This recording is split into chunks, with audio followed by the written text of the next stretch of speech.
Assalamualaikum warahmatullahi wabarakatuh. Bagaimana kabarnya Ananda Solih dan Solihah? Insya Allah baik ya. Alhamdulillah. Pada pembelajaran hari ini, Ustazah akan menjelaskan tentang pencerminan bangun datar. Sebelum kita mulai belajar, mari kita awali dengan membaca basmalah terlebih dahulu. Bismillahirrahmanirrahim.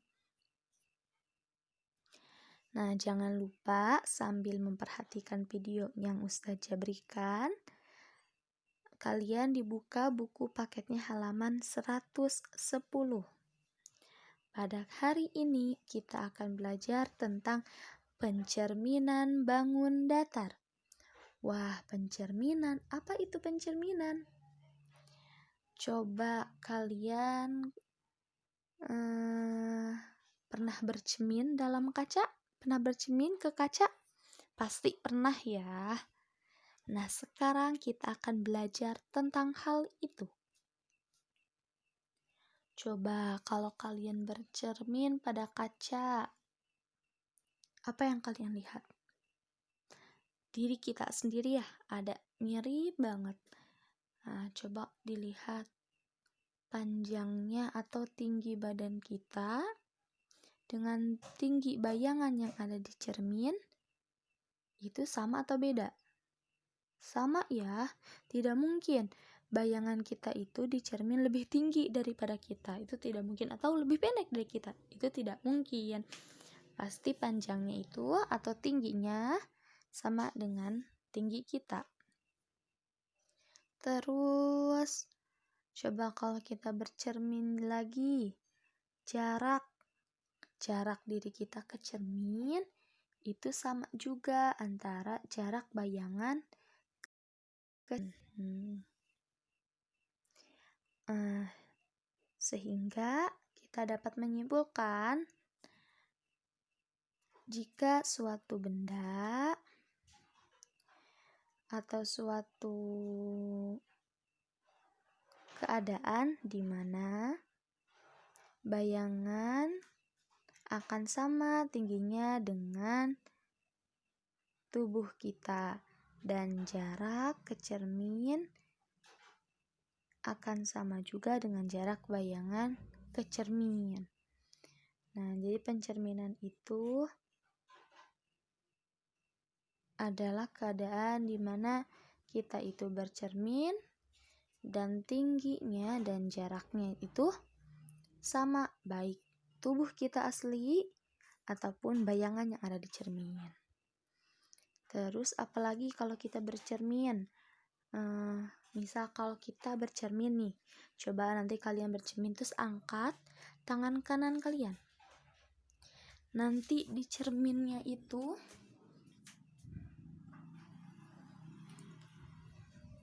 kalau kita bercermin akan terlihat sama kah? Tidak ya. Kalau kita bercermin itu akan seperti balik arah gitu bayangannya. Atau kalau benda, posisi benda dan bayangannya itu nanti pasti akan berlawanan arah. Nah, untuk memahami tentang pencerminan bangun datar, coba kita perhatikan contoh berikut. Di sini ada sebuah gambar trapesium. Nah, di sini ada gambar trapesium ABCD. Ini adalah cermin. Dan ini adalah bayangan trapesium ABCD. Nah, pertama kita lihat dulu cermin. Cermin itu adalah sumbunya.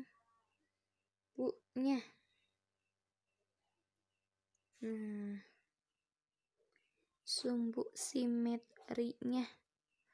Cermin ini itu bisa kita ibaratkan sebagai sumbu simetrinya. Sekarang coba tadi yang kata saja kalau bercermin itu tinggi badan yang asli sama yang bayangannya itu sama. Coba kita lihat di sini ya. Berarti kan ini tingginya A gede ya. Coba lihat dari A ke D itu berapa kotak? 1, 2, 3, 4 kotak. Sekarang kita hitung nih. A aksen sampai ke D aksen. Berapa kotak? 1, 2, 3, 4. Sama ya, 4 kotak. Terus sekarang posisinya. Tadi tingginya sama posisinya kita. Posisi bendanya ke cermin dan posisi bayangan ke cermin. Berarti dari sini ya, dari B ke cermin. Dan ini untuk trapesium aslinya. Coba kita hitung berapa kotak. Ada 1, ada 2. 2 kotak. Sekarang yang bayangannya ke cermin, berarti dari B aksen ke sumbu simetrinya itu ke cerminnya. Ada berapa kotak? Ada 1, ada 2. Ada 2 kotak juga, berarti sama jarak benda asli ke cermin atau ke sumbu simetris sama dengan jarak bayangan ke sumbu simetris atau cermin. Sekarang yang ketiga, posisinya itu terbalik. Nah, coba di sini. Ini menghadap ke arah nih, ini kan garis miring ya. Garis miringnya itu menghadap ke arah kanan atau kiri? Menghadap arah kanan. Itu yang trapesium aslinya, bendanya. Sekarang yang bayangannya. Garis miringnya yang ini menghadap kanan atau kiri? Menghadap ke arah kiri. Wah, berarti berlawanan arah ya? Iya, betul, berlawanan arah. Jadi kalau nanti kalian misalkan dapat latihan soal nih, tentukan pencerminan dari gambar berikut.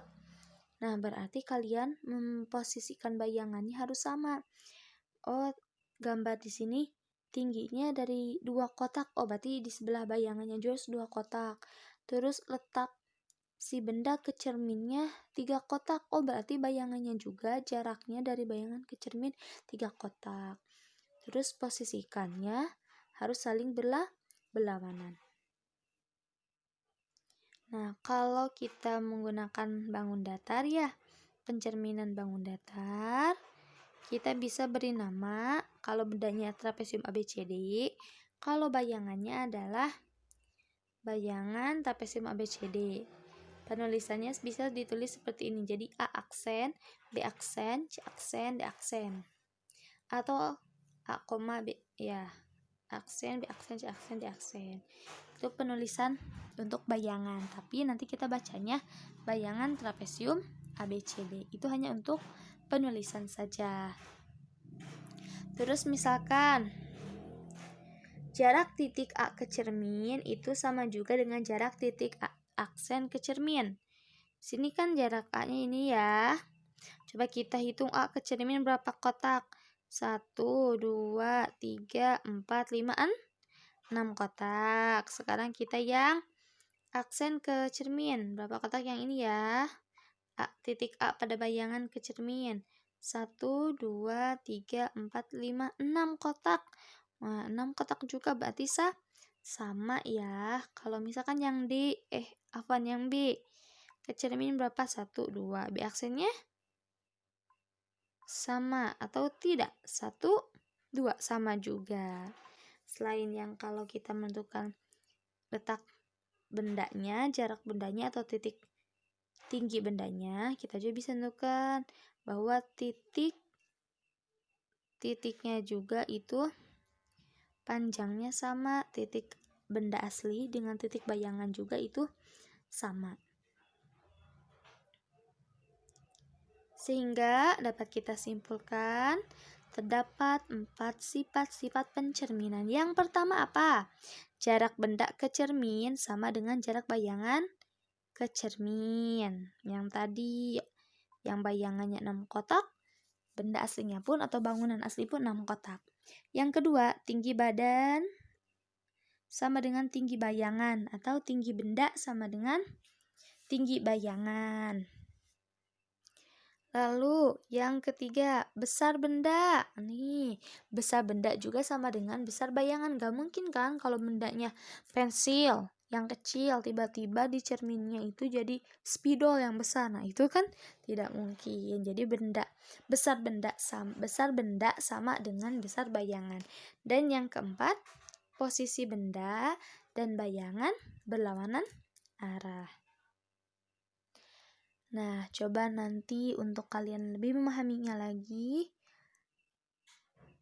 kalian bisa perhatikan kalau kalian bercermin. Coba dilihat, kira-kira betul gak ya tadi kata Ustazah kalau kita bercermin itu tinggi badan kita sama tinggi bayangan yang di cermin itu betul sama tingginya. Nanti kalian lihat. Nah, mungkin untuk pembelajaran hari ini kita cukupkan dulu sampai di sini ya, solih-solihah. Mari kita awali dengan baca hamdalah. Alhamdulillahi rabbil alamin. Syukron. Wassalamualaikum warahmatullahi wabarakatuh.